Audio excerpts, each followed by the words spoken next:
Good morning, everyone. I am Mr. Shaikh, your English teacher.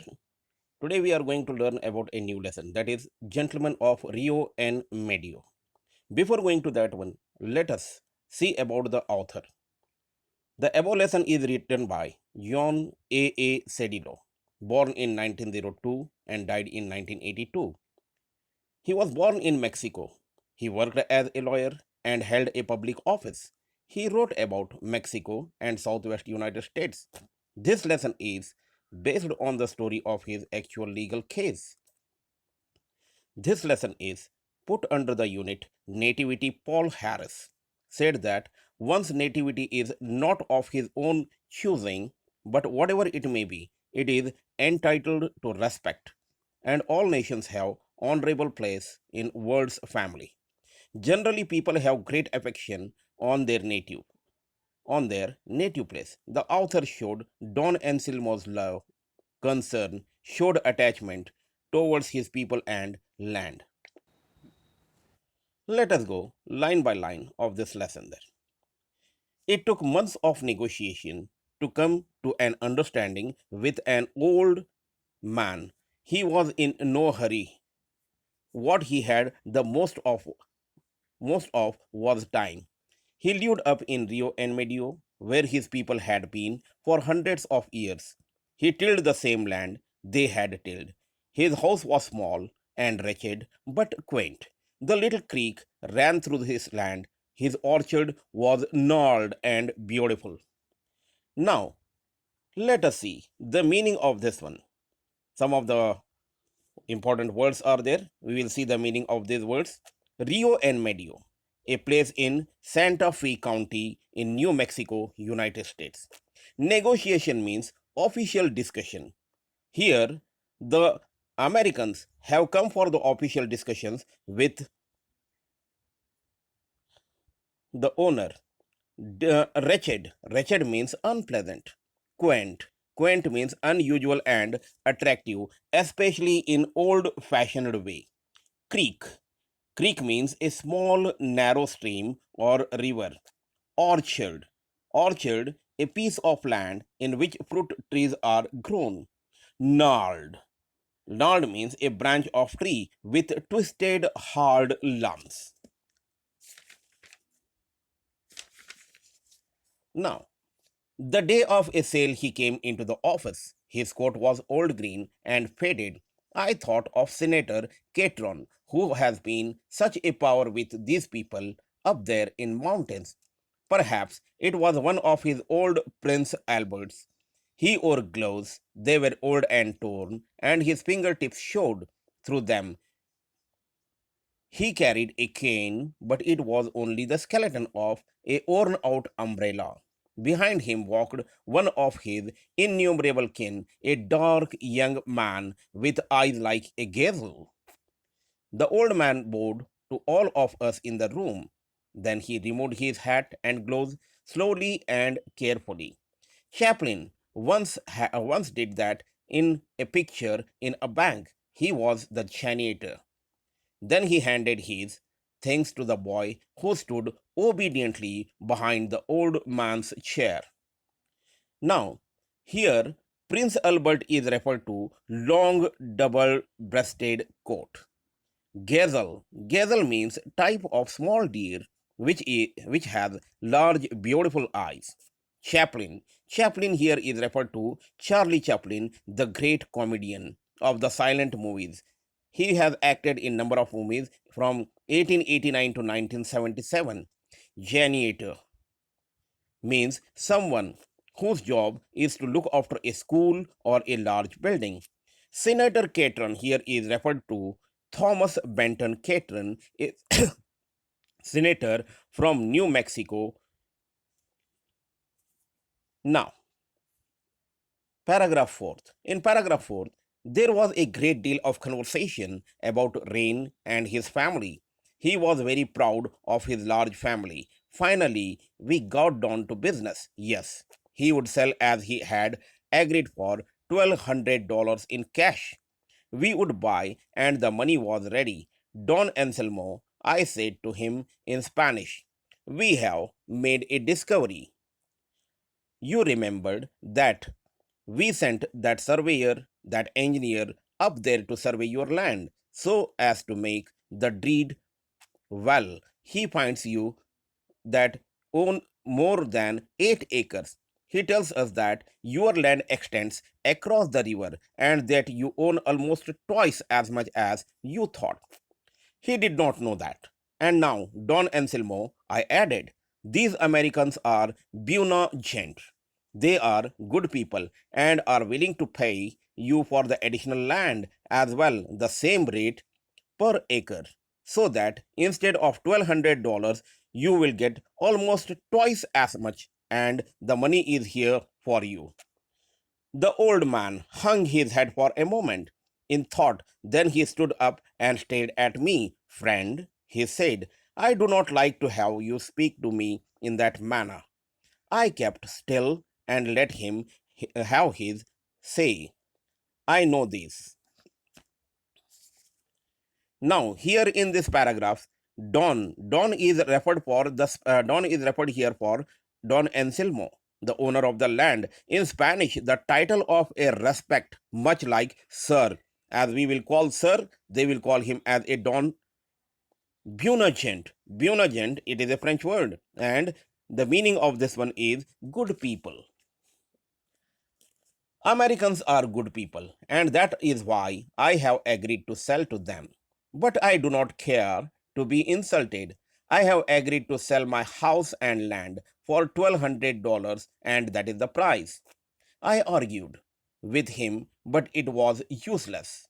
Finally, he signed the deed and took the money, but refused to take more than the amount agreed upon them. He shook hands all around, but on his ragged clothes, took his stick, and walked out with the boy behind him.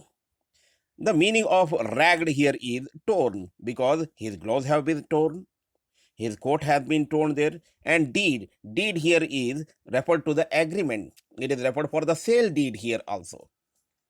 Now,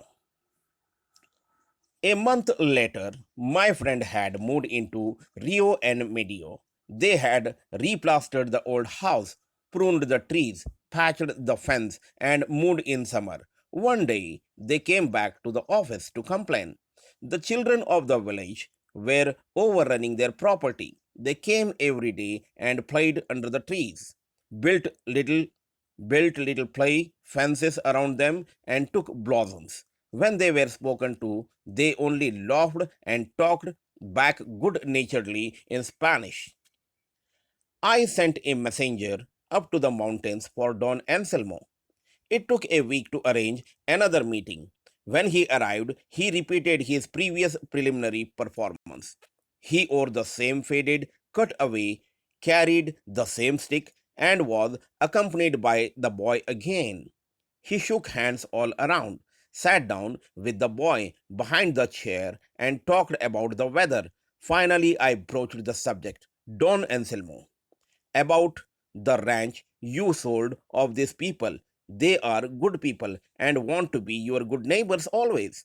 When you sold to them, you signed a document, a deed, and in that deed, you agreed to several things. One thing was that they were to have the complete possession of the property. Now, Don Anselmo, it seems that every day the children of the village, the meaning of abode is referred for home. Prune. The meaning of prune is to cut off some branches of a tree to make it grow better. Blossoms means flowers of the tree. Preliminary. Done or said first to prepare for something. Broach means raise the topic. Reach. A very large farm. Now, overrun the orchard and spent most of their time there. We would like to know if you, as the most respected man in the village, could not stop them from doing so in order that people might enjoy their new home more in peace. Don Anselmo stood up. We all have all learned to love these Americans, he said, because they are good people and good neighbors. I sold them my property because I knew they were good people. But I did not sell them the trees in the orchard. This was bad, Don Anselmo, I pleaded.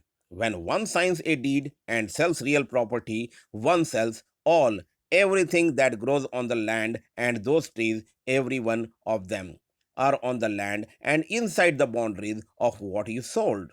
Yes, I admit that he said. He added, am the oldest man in the village. Almost everyone there is my relative, and all the children of Rio and Medio are my sobrinos and nitos, my descendants. Every time a child has been born in Rio and Medio, since I took possession of the house from my mother, I have planted a tree for that child. The trees in that orchard are not mine, Senor. They belong to the children of the village. Every person in Rio and Medio, born since the railroad came to Santa Fe, owns a tree in that orchard. I did not sell the trees because I could not. They are not mine. There was nothing we could do legally. We owned the trees, but the old man had been a generous refusing what amounted to a fortune for him. It took most of the following winter to buy the trees individually for the descendants of Don Anselmo in the valley of Rio and Medio. Now, in this paragraph, the meaning of descendants is a group of people related to family that existed long ago. Senor. The word senor is referred as a word of respect like Mr. in English. Sobrinos and nitos is a Spanish word for niece and nephews and grandchildren. Now,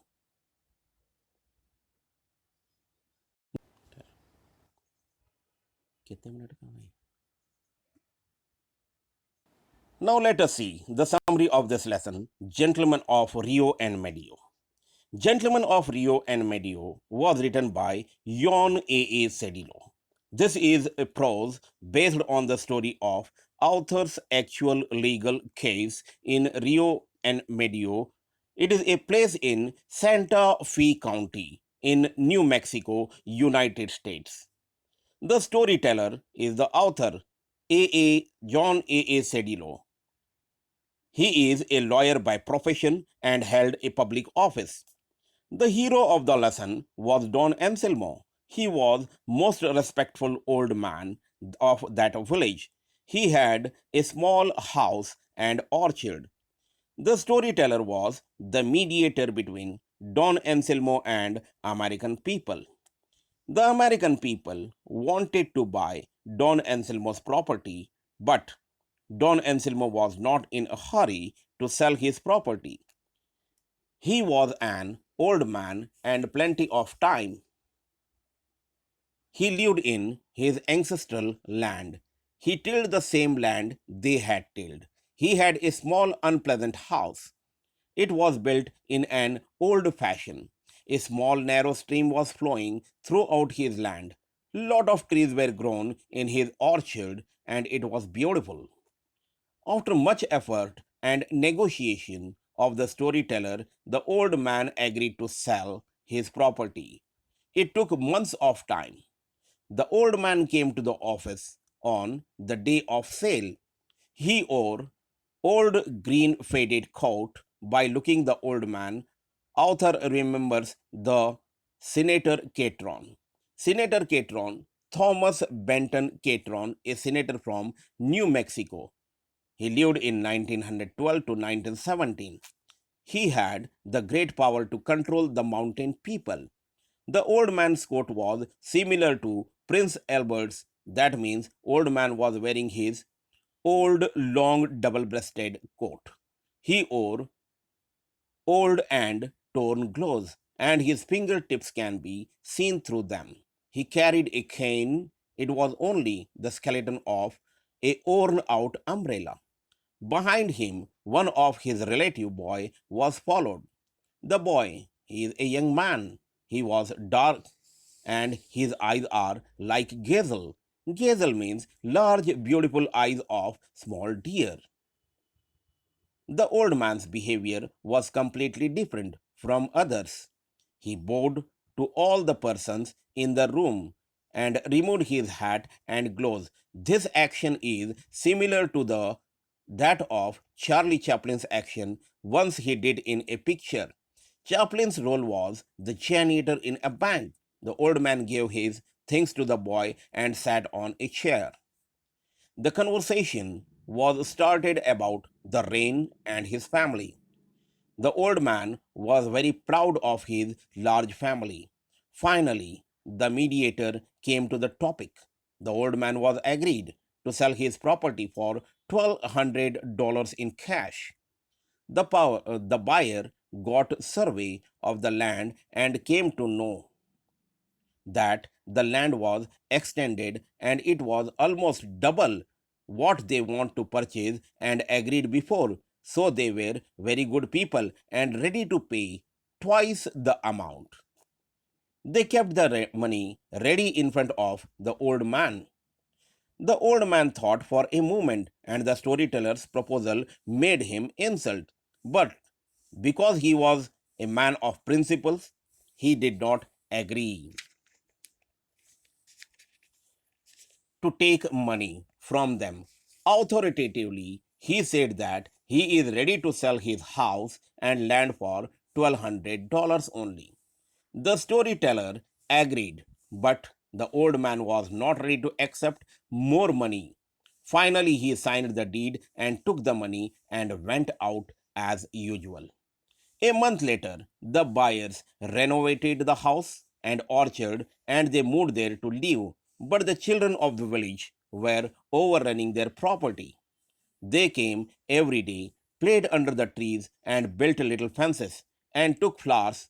Buyers warned them, but they simply laughed and talked good naturedly in Spanish.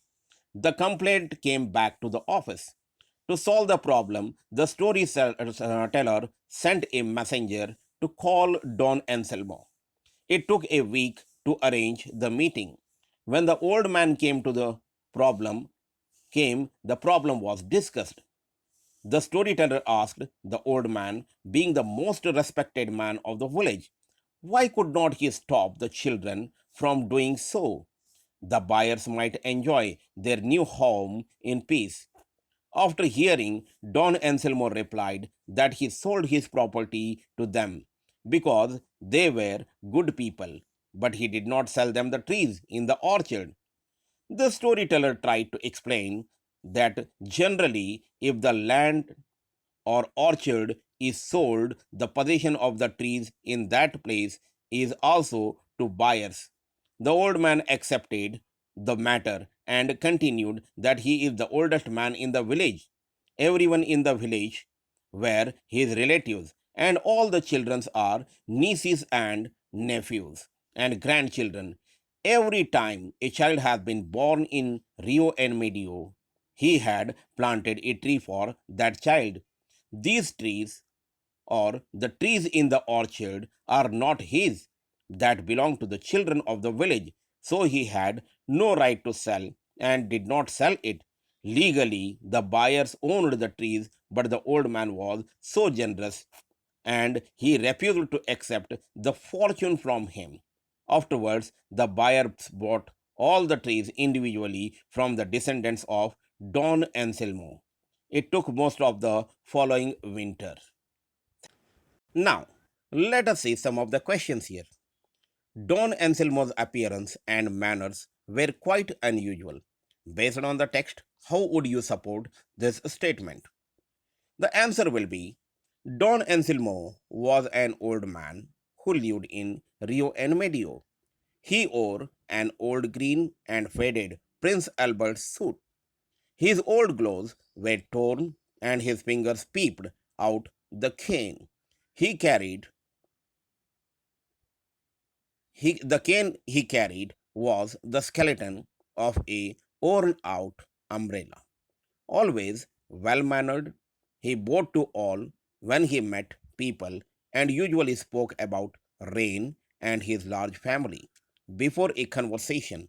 At that time, of leaving, he shook hands all around, which after which he wore his gloves, hat, took his stick, and moved out with the dark boy standing behind him. Next question will be, whose argument do you agree with, Don Anselmo or the storyteller's due reason? I agree with the storyteller's argument. It is story that one signs a deed and sells real property. One also sells everything that grows on that land, and so also the trees, every one of them being on the same land and within the boundaries of what had been sold legally. The storyteller was right, but he could not convince Don Anselmo.